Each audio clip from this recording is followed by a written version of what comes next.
The Lord is standing at my right hand to protect me.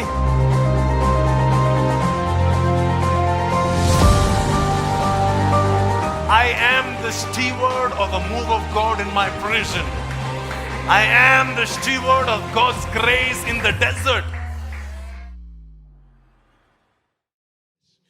तो आज मुझे Romeo के पुस्तक उसका पहला अध्याय और वर्ष 19 से 25 तक हम पढ़ेंगे और हम उसके ऊपर मनन करेंगे, ठीक है? आपको पता है रोमियो का जो पुस्तक है प्रेरित पौल लिखा है, अपोस्टल पौल लिखा है। ये एक चिट्ठी है, एक पत्र है जो पौल जब भी बंदीगर में था तो वो ये जो कलीसिया को एक खत लिख रहा है, एक पत्र लिख रहा है और उसमें लिखता है कि मुझे बहुत इच्छा है कि मैं आप लोग से आके मिलूं। पौल को उधर जाके उनसे मिलने का एक अपॉर्चुनिटी नहीं मिला, एक ऐसा अवसर नहीं मिला कि पौल उनसे जाके मिले। फिर भी पौल उसका दिल में जो भी परमेश्वर ने रखा है, डाला है, वो लिख रहा है, एक पत्र के द्वारा लिख रहा है। और पौल कहता है उसका 19वां वचन में, उसके 19वें से 25 ये आयत हम पढ़ेंगे और हम ट्राई करेंगे कि हम परमेश्वर से जाने कि परमेश्वर आप आज शाम को आप हमसे क्या बोल रहे हैं। हमें जानना है परमेश्वर कि आज शाम को आप हमें क्या सिखा रहे हैं। आमीन। आप मेरे साथ पढ़ सकते हैं। कारण यह है कि परमेश्वर के विषय में जो कुछ जाना जा सकता है वह उन पर प्रकट है। क्या लिखा है? पर ये अगर आप इसका संदर्भ देखें ना तो आपको समझ में आएगा कि पौलुस उनको परमेश्वर के क्रोध के बारे में बोल रहा है, परमेश्वर के जजमेंट के बारे में बोल रहा है कि परमेश्वर ऐसे लोगों के ऊपर अपना क्रोध निकालेगा जो परमेश्वर का आदर नहीं देता है, जो परमेश्वर को धन्यवाद नहीं देता है। और उसका कारण अपोस्तल पौल बता रहा है। कारण यह है कि परमेश्वर के विषय में जो कुछ जाना जा सकता है वह उन पर ऑलरेडी उन पर वो प्रकट हो गया है। ऐसा नहीं कि अगर वो लोग कलीसिया में हर रविवार कलीसिया में आएगा, एक भी रविवार मिस नहीं होएगा तो 2-3 साल के बाद प्रकट होएगा, ऐसा नहीं बोल रहा है। ऐसा लिखा है कि जो भी जाना जा सकता है वो उन पर ऑलरेडी प्रकट किया गया है। तो हम ऐसा कोई भी है ना जो परमेश्वर के पास आता है वो कोई ऐसा एक्सक्यूज नहीं बना सकता है कि मुझे पता नहीं था, मैं उस दिन नहीं था चर्च में, या फिर मैंने उस दिन का सरमन नहीं सुना। परमेश्वर का वचन में लिखा है कि जो भी जाना जा सकता है, जो भी समझा जा सकता है वो ऑलरेडी परमेश्वर के तरफ से परमेश्वर ने ऑलरेडी वो प्रकट कर चुका है। अभी ये हमारा जो जितना कॉमन सेंस अपने में होगा वो कॉमन सेंस से हम वो प्रकटीकरण रिसीव करना पड़ रहा है। समझ रहे हैं आप? परमेश्वर ने ऑलरेडी प्रकट कर चुका है। ऐसा नहीं लिखा है कि जो पासवान आए थे या फिर जो इवेंजलिस्ट आए थे वो लोग आके प्रकट किया, नहीं, ऐसा नहीं लिखा है कि वह उन पर परमेश्वर ने स्वयं प्रकट कर चुका है। आमीन। और एक बार हम पढ़े। कारण यह है कि परमेश्वर के विषय में जो कुछ जाना जा सकता है वह उन पर प्रकट है। स्वयं परमेश्वर ने उसे उन पर प्रकट किया है। किसने प्रकट किया? परमेश्वर ने। तो ऐसा नहीं है कि लोगों ने एक बहुत फास्टिंग या प्रेयर किया इसलिए परमेश्वर ने प्रकट किया, ऐसा नहीं लिखा है। ये अविश्वासियों के बारे में लिखा है, ठीक है? ये जो लोगों को परमेश्वर के बारे में कुछ नहीं पता है या फिर वो परमेश्वर के ऊपर विश्वास नहीं रखता है या फिर वो जो परमेश्वर के साथ एक मेल मिलाप नहीं है, एक रिश्ता नहीं है, उनके बारे में लिखा है कि स्वयं परमेश्वर ने उसे उन पर प्रकट किया है। क्या आप समझ सकते हैं कि जब वचन में लिखा है कि परमेश्वर ने अविश्वासियों के ऊपर उनको जो भी जाना जा सकता था वो सब उनके ऊपर प्रकट किया है। अगर ये उनके बारे में सत्य है तो हमारे बारे में कितना सत्य है कि परमेश्वर ने अपने आप को हम पर प्रकट किया है कि हम अंधे नहीं हैं। अगर हम विश्वास करते हैं तो वो जो प्रकटीकरण है, वो जो परमेश्वर का जो रेवलेशन है, वो अभी हमारे जीवन में काम करेगा। अगर हम विश्वास नहीं करते हैं तो वो प्रकटीकरण हमारे जीवन में काम नहीं करेगा। लेकिन ये नहीं है कि परमेश्वर ने अपने आप को प्रकट नहीं किया है, सबके ऊपर ऐसा लिखा है कि स्वयं परमेश्वर ने उसे उन पर प्रकट किया है। ओके, तो आप एक नॉर्मल क्वेश्चन पूछ सकता है कि ये कब से, ये यीशु मरने के बाद में हुआ या फिर जो पेंटेकोस्ट के दिन के बाद में हुआ या फिर कभी परमेश्वर ने प्रकट किया, तो एक जो क्वेश्चन हम पूछ सकते हैं कि तो यीशु मरने से पहले का लोगों के बारे में क्या, या फिर जो लोग इंडिया में रहते हैं लेकिन उनको कुछ पता नहीं है इजराइल में क्या हो, उनके बारे में क्या। तो एक नॉर्मल क्वेश्चन है ना, हम सब पूछ सकते हैं कि हाँ, तो आप बोल रहे हैं कि परमेश्वर ने प्रकट किया है, तो वो लोगों के बारे में क्या जो लोग यीशु मसीह से पहले जी चुके हैं।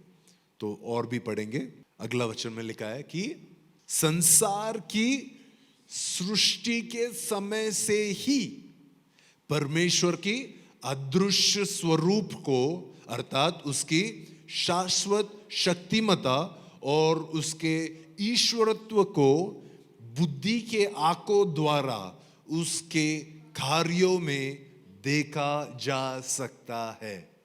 और सभी कहे आमेन। क्या कहता है कि सृष्टि के समय से ही, सृष्टि कभी हुआ? इन द बिगिनिंग, आदि में जब परमेश्वर ने स्वर्ग और पृथ्वी को बनाया, तब से ही ये प्रकटीकरण शुरू हुआ है। ऐसा नहीं कि यीशु मसीह जब भी पैदा हुआ और यीशु मसीह जब भी क्रूस पर हमारे लिए मरा और यीशु मसीह जब भी मरों में से जी उठा तभी ये प्रकटीकरण हुआ, तभी हमें ये प्रकटीकरण को अच्छे से समझ में आया, ठीक है। लेकिन ये जो प्रकटीकरण का बात कर रहे हैं हम, ये 2000 साल पहले नहीं हुआ।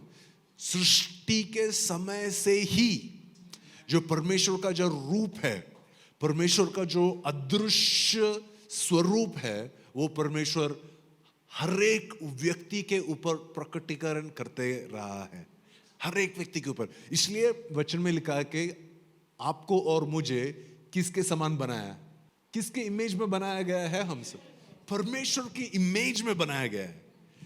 तो अगर हमें परमेश्वर की इमेज में बनाया गया है तो ऐसा हो सकता है क्या कि हमें परमेश्वर कौन है नहीं पता है? परमेश्वर कौन है हमें नहीं समझ में आता है?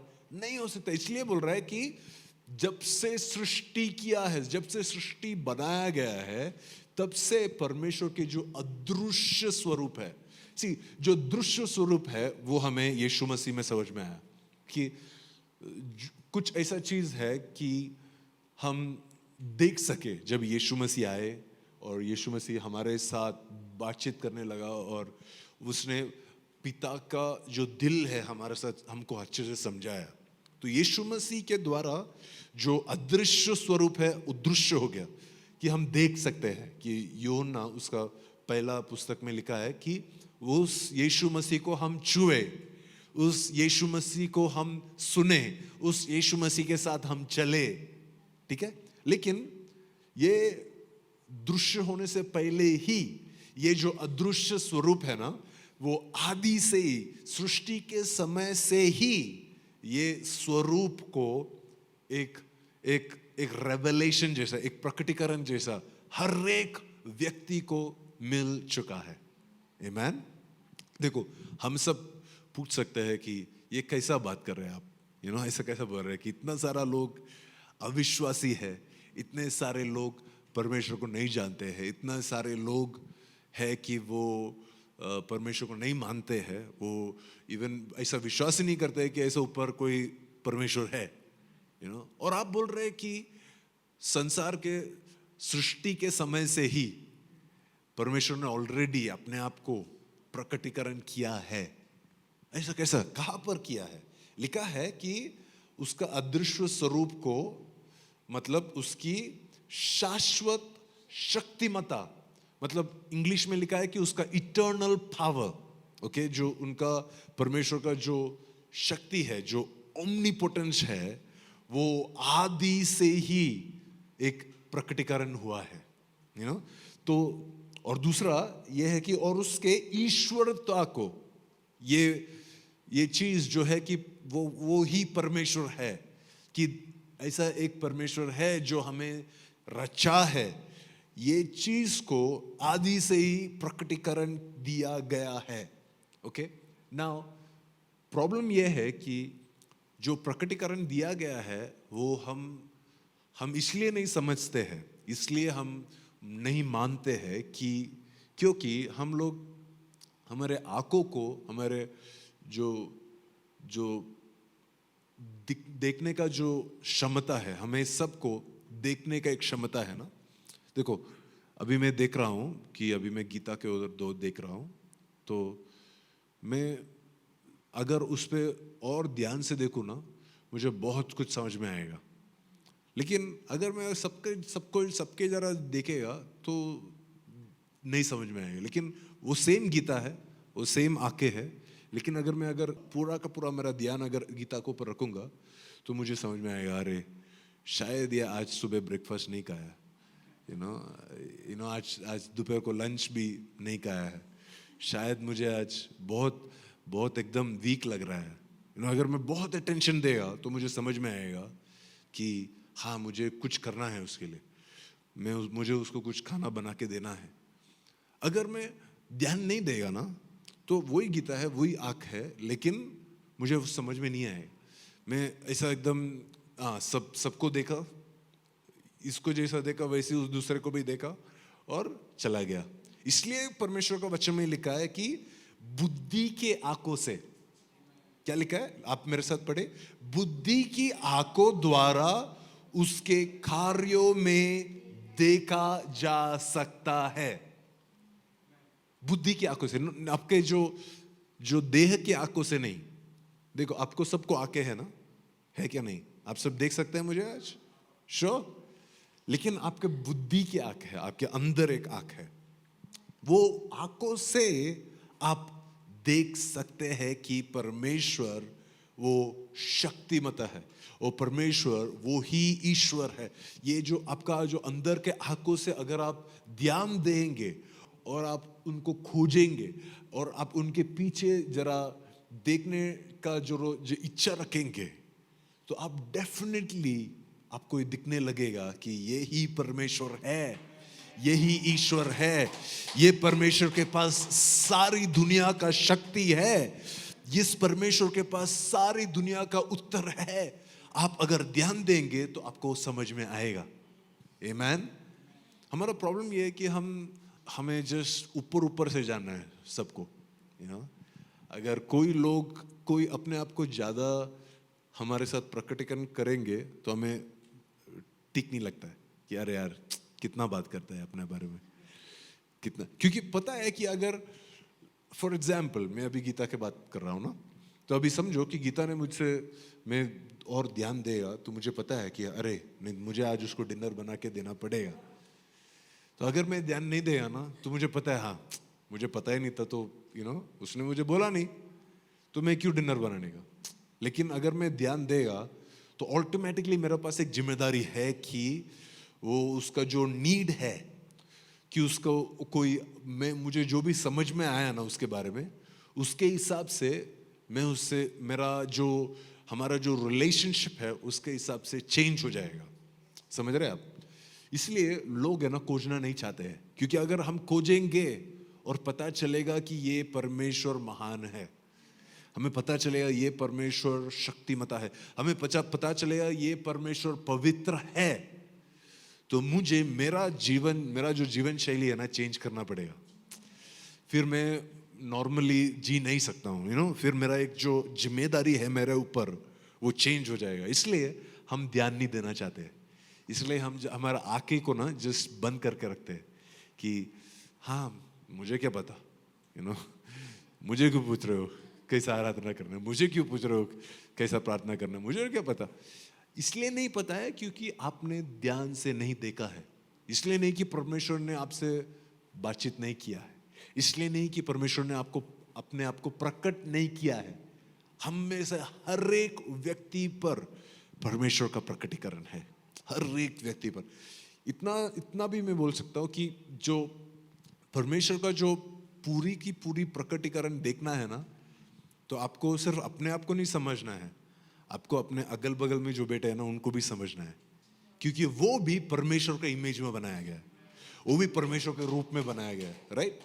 तो समझो अभी आप मुझे पढ़ेंगे तो परमेश्वर का लेट्स से एक साइड आपको समझ में आएगा, ठीक है, लेकिन आप और दूसरे को पढ़ेंगे ना तो आपको परमेश्वर का दूसरा एक साइड समझ में आएगा, क्योंकि वो भी जैसा जैसा मैं परमेश्वर का एक रूप हूं, वो भी परमेश्वर का दूसरा एक रूप है। आप समझ रहे हैं?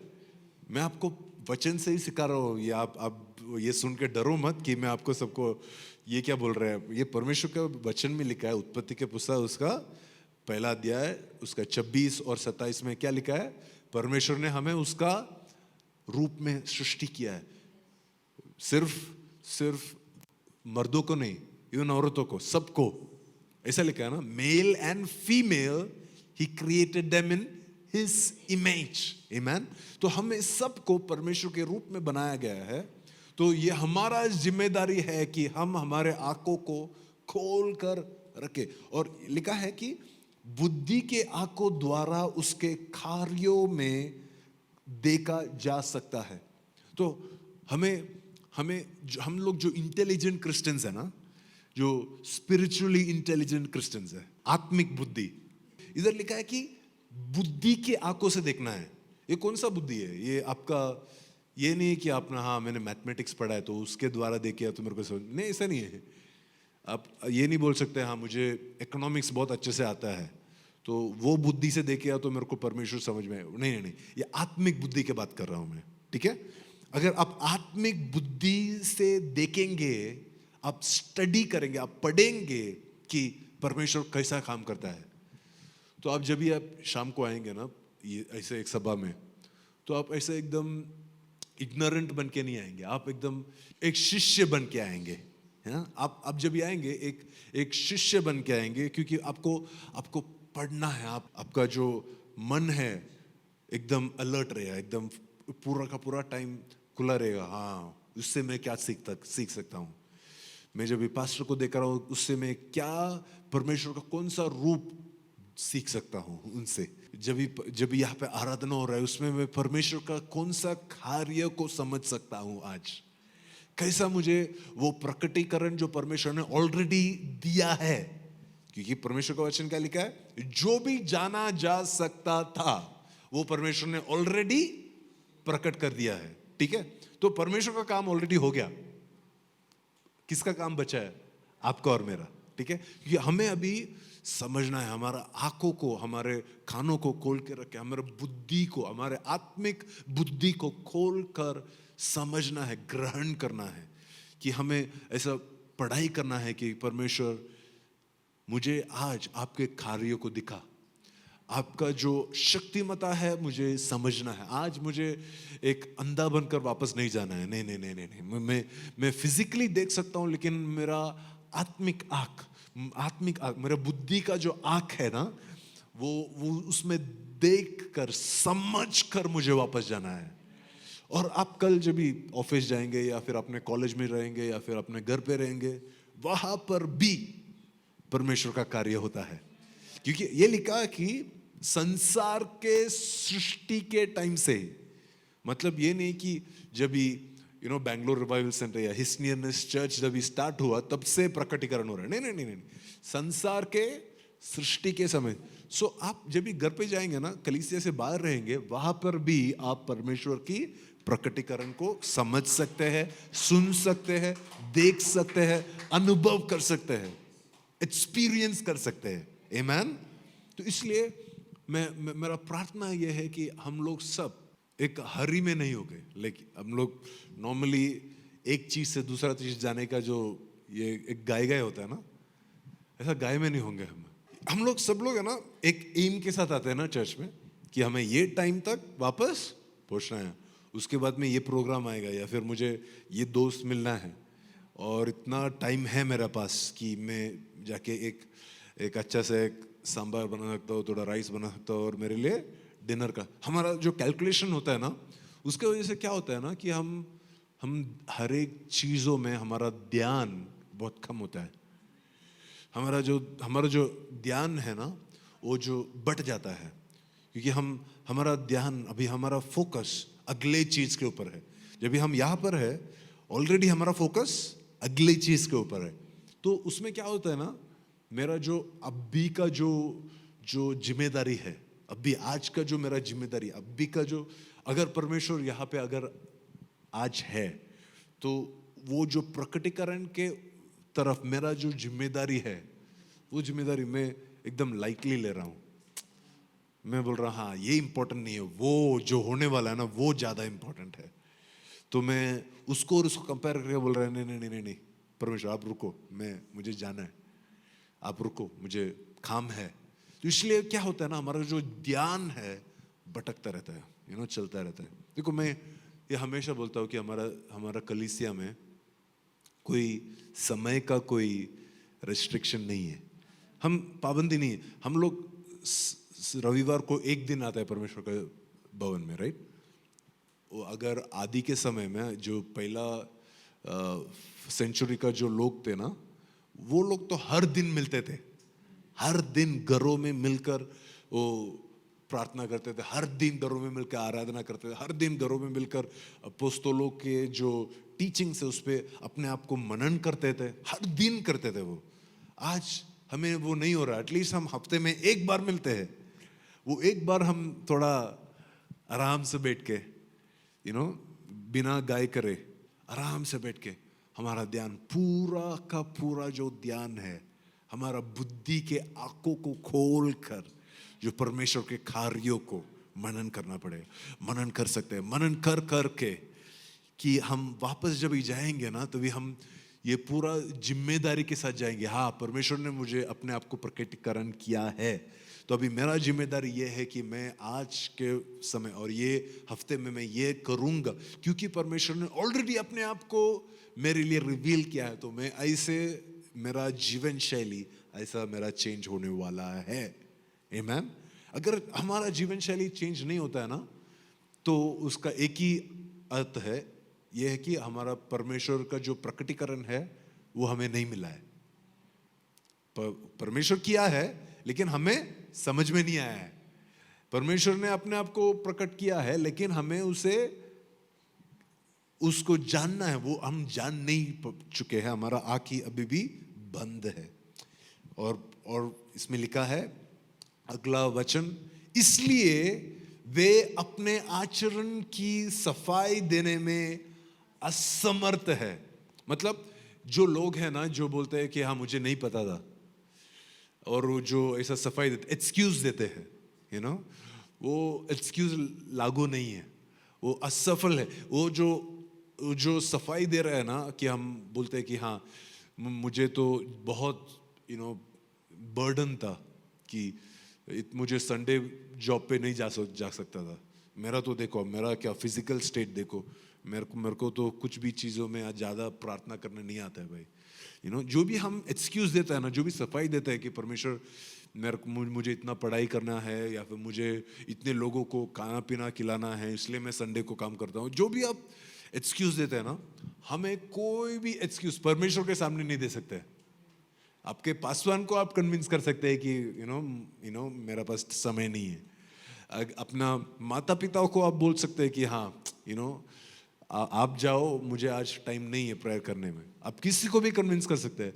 आप सिर्फ परमेश्वर को अपना सफाई नहीं दे सकते, क्योंकि परमेश्वर को पता है कि उसने आपको कितना सारा प्रकटीकरण दिया है। परमेश्वर को पता है ना, इसलिए बोला है कि जो भी जाना जा सकता था वो सब उसने हम पर प्रकट किया। परमेश्वर स्वयं प्रकट किया। उसका मतलब यह है कि जब भी आप परमेश्वर के साथ में जाएंगे, सामने जाएंगे और बोलेंगे कि आज मेरे पास टाइम नहीं था, तो परमेश्वर पूरा लिस्ट निकाल के देगा।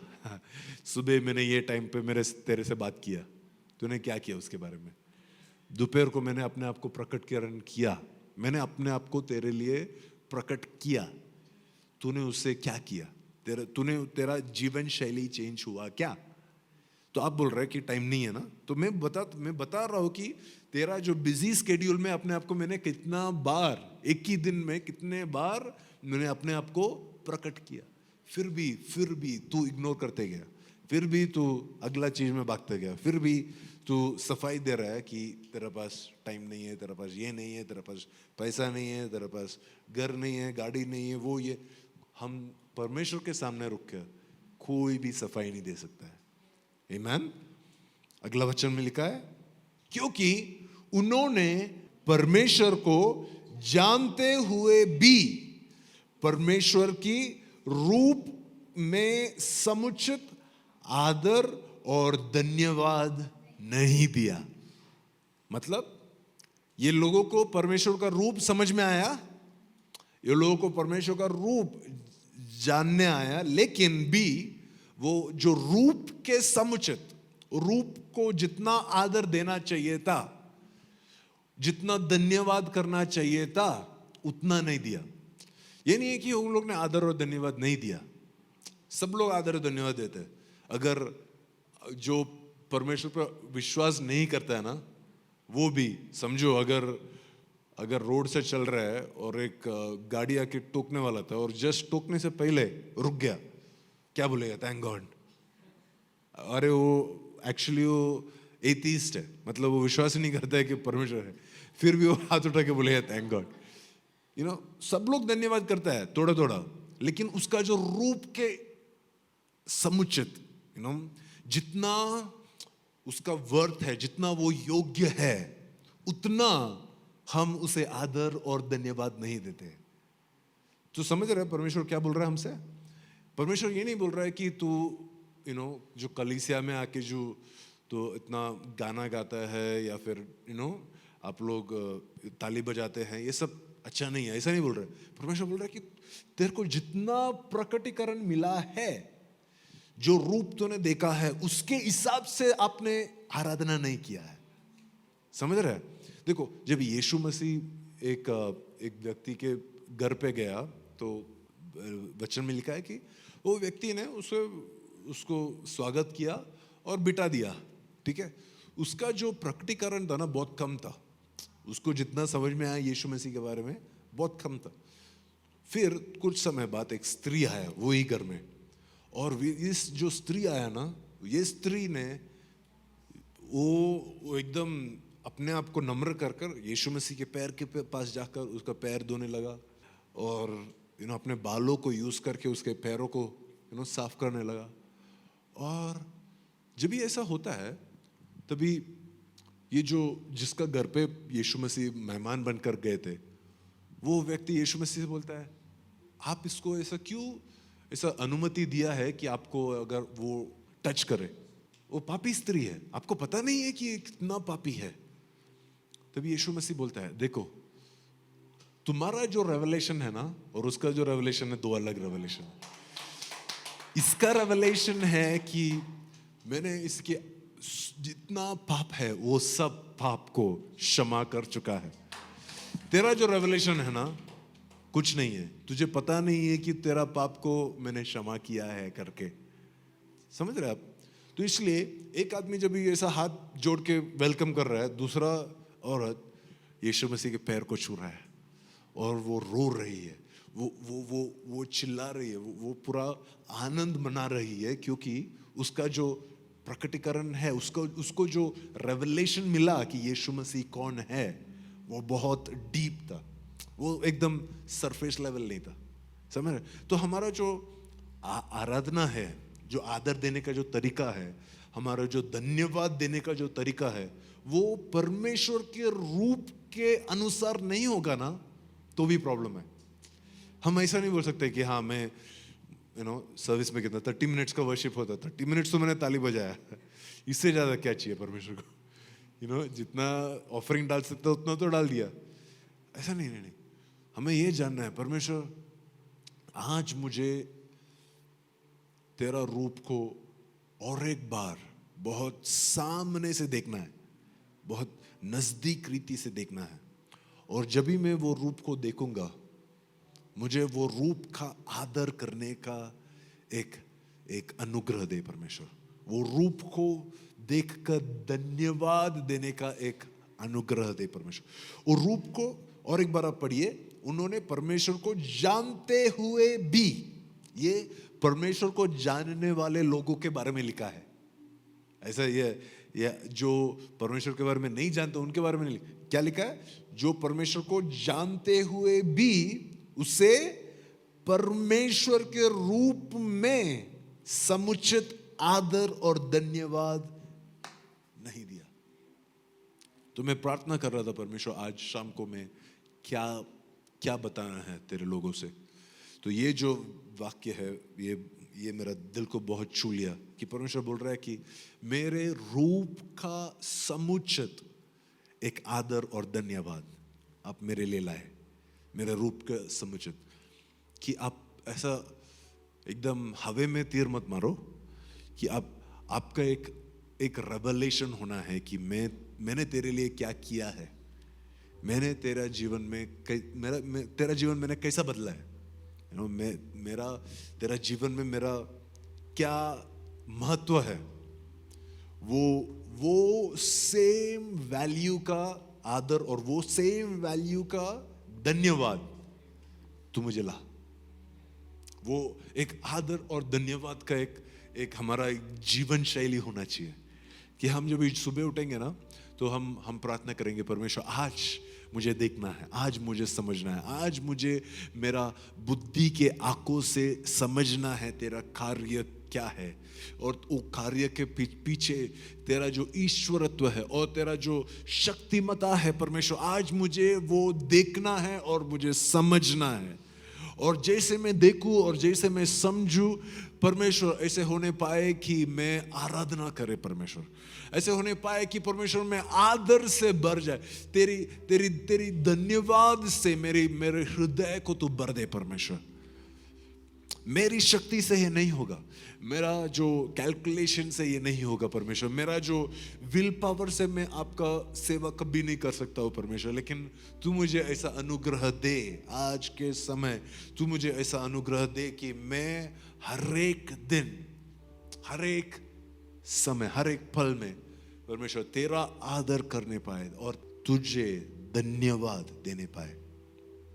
या देखो, हम लोग है ना, जब भी धन्यवाद देना कम करते हैं, हम ऑटोमेटिकली ना वो जो लोगों को बहुत, in English we say we take them for granted, कि हम उसका फायदा उठाने लगता है, कि हम उसको वैल्यू नहीं देते। उसके बाद में जैसे हम परमेश्वर को धन्यवाद देना बंद करेंगे ना, वैसे ना हम हर एक जो चीज़ जो परमेश्वर ने हमारे लिए दिया है, जो माफ़ी परमेश्वर ने दिया है हमारे लिए, जो क्रूस पर मरकर जो प्रोविजंस दिया है, वो सब हमें ना एकदम फ़ायदा उठाने लगता है, उसको वैल्यू नहीं करते हम लोग। तो आज ऐसा नहीं हो सकता कि हम वो कल का जो आदर और धन्यवाद था वो आज का जो आदर और धन्यवाद है वो सेम, ऐसा नहीं हो सकता। आज हमें एक नया प्रकटीकरण समझ में आया है।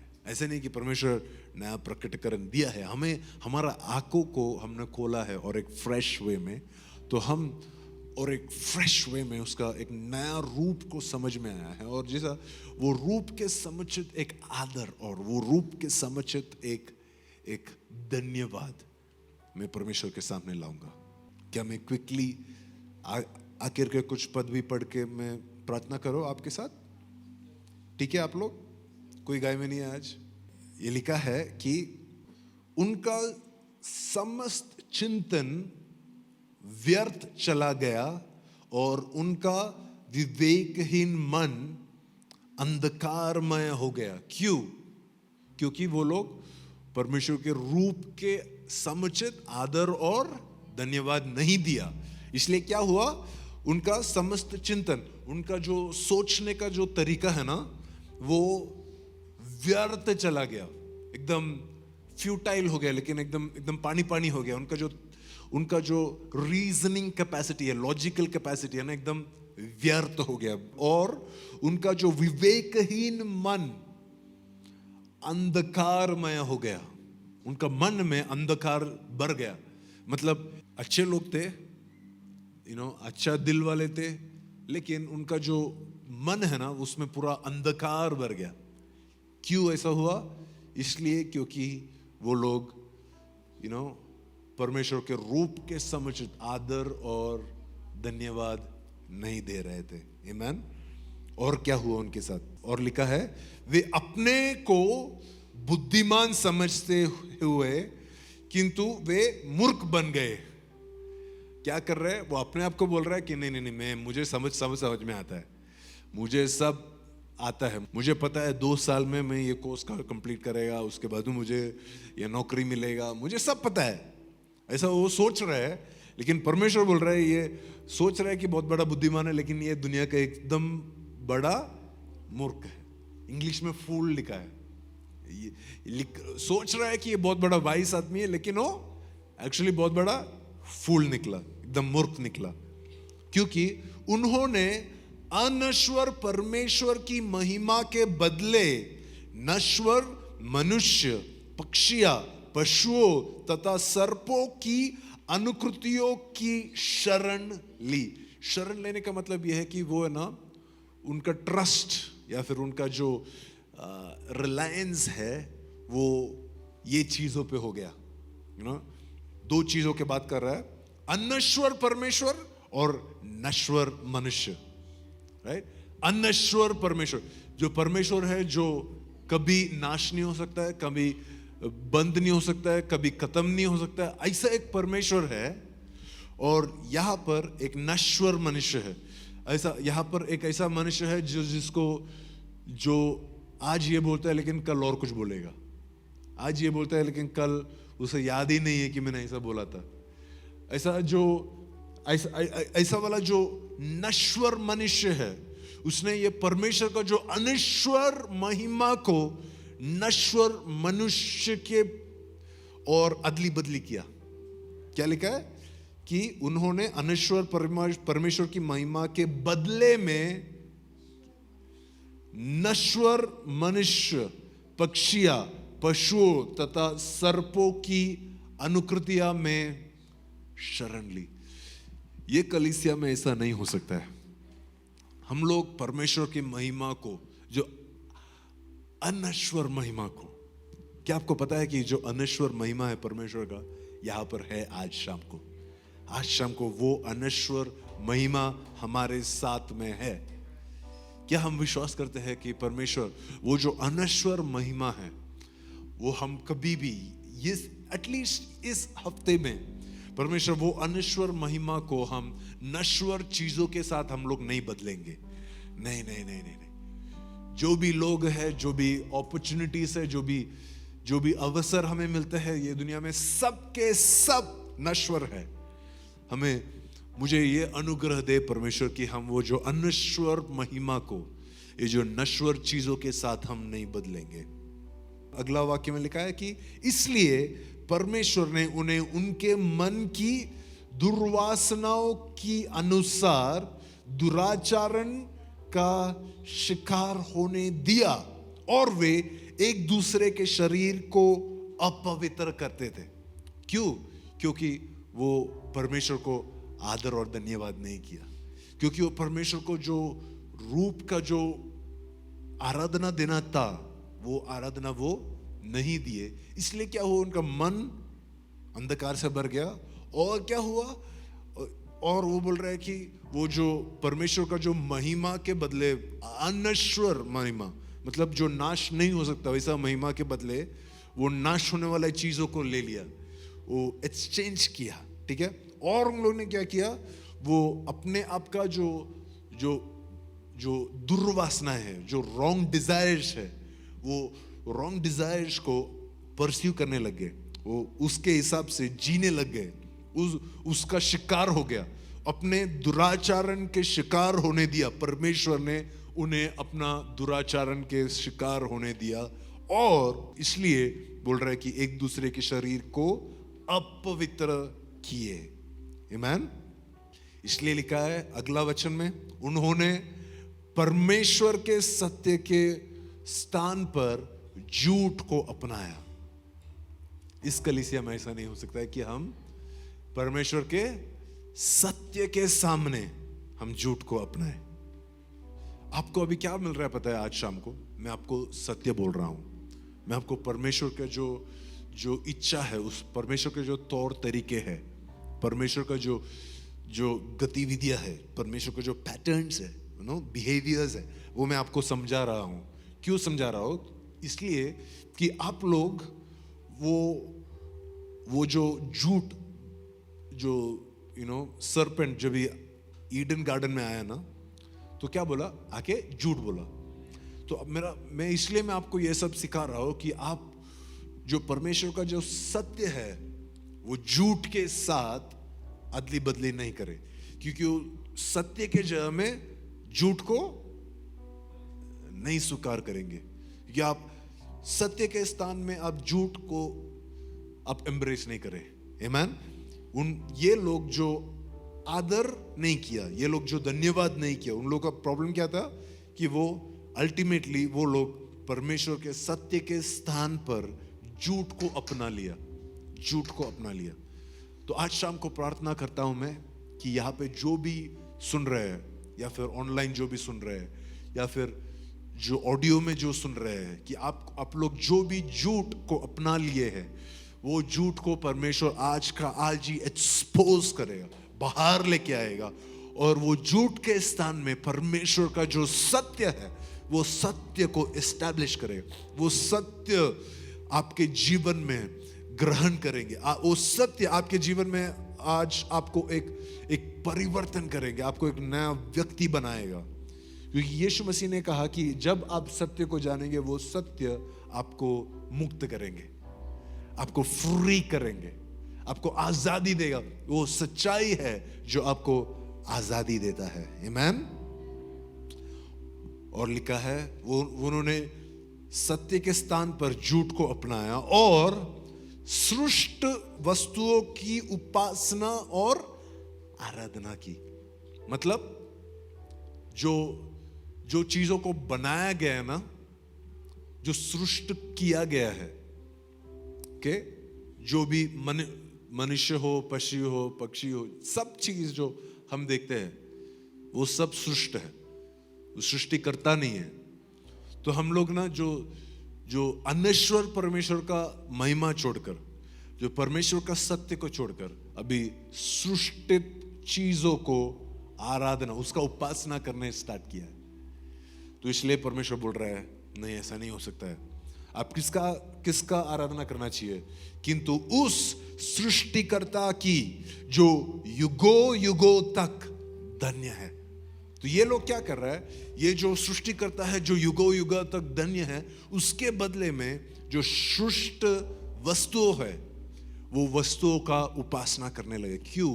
क्योंकि वो परमेश्वर को जो आदर और धन्यवाद देना चाहिए था, वो आदर और धन्यवाद नहीं दे पाया। तो मेरा ये पूरा टीचिंग का जो मतलब यही है कि आज हमें परमेश्वर का रूप का समुचित जो आदर और धन्यवाद हमें देना है, वो देना है।